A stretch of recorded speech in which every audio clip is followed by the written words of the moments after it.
Баршаңызға сәлем. Бүгін біз чак-чактың бір түрін жасайтын боламыз. Бізге керек 2 жұмыртқа, шым-шым тұз, 2 қасық үлкен қант саламыз.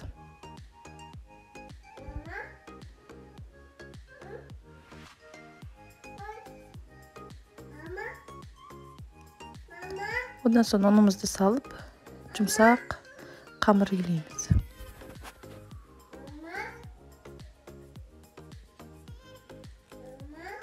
Қамырымыз өте жұмсақ болу керек. Менікі кішкене қаттылау болып кетті, өйткені ұнды көп салып жібердім. Сіздер көп салмаңыздар онда. Жұмсақ тесті болу керек.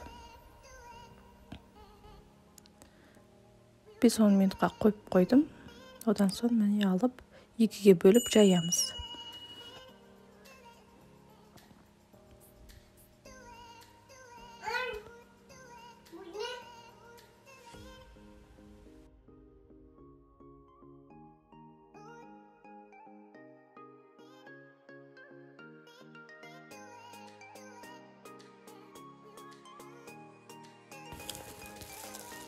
Жайып шығамыз. Оны көп болғаннан кейін қатты жайылмайды. Сондықтан оның көп салмауға тырысыңыздар.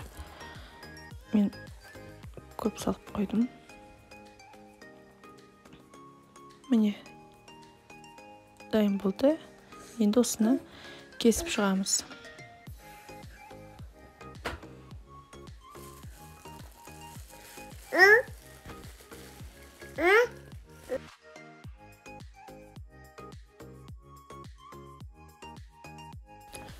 Осындай ұзын шағылдап кесіп шығамыз. Одан бір-бірін үстіне салып, жіңішке қылдырып тураймыз.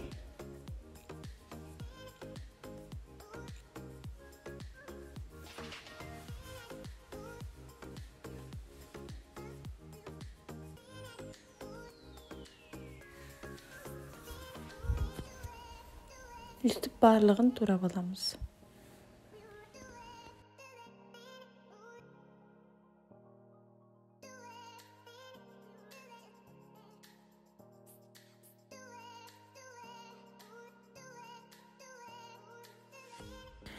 Міне турап болдық, дайын. Енді қызып тұрған майға тез-тезден пісіріп аламыз.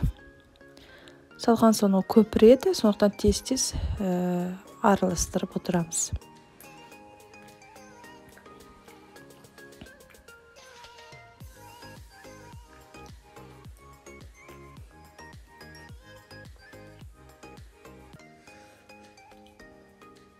Осылай пісіріп аламыз барлығын.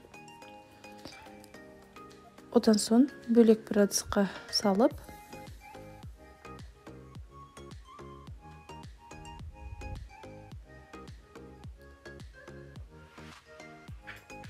үстінен мед құямыз.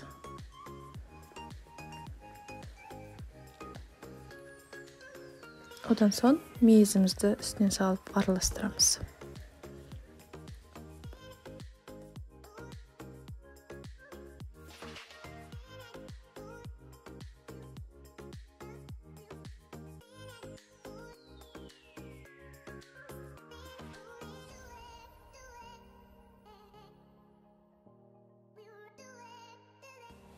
Екеуін бірге араластырып жіберуге болады, негізі.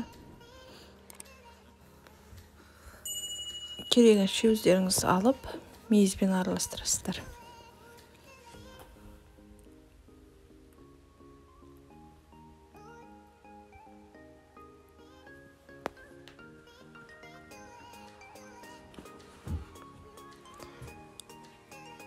Маған тіркеліп, лайк басып, комментарий жазуды ұмытпаңыздар. Жасап көріңіздер. Сіздерге ұнайтынына сенімдімін. Көргендеріңізге рахмет.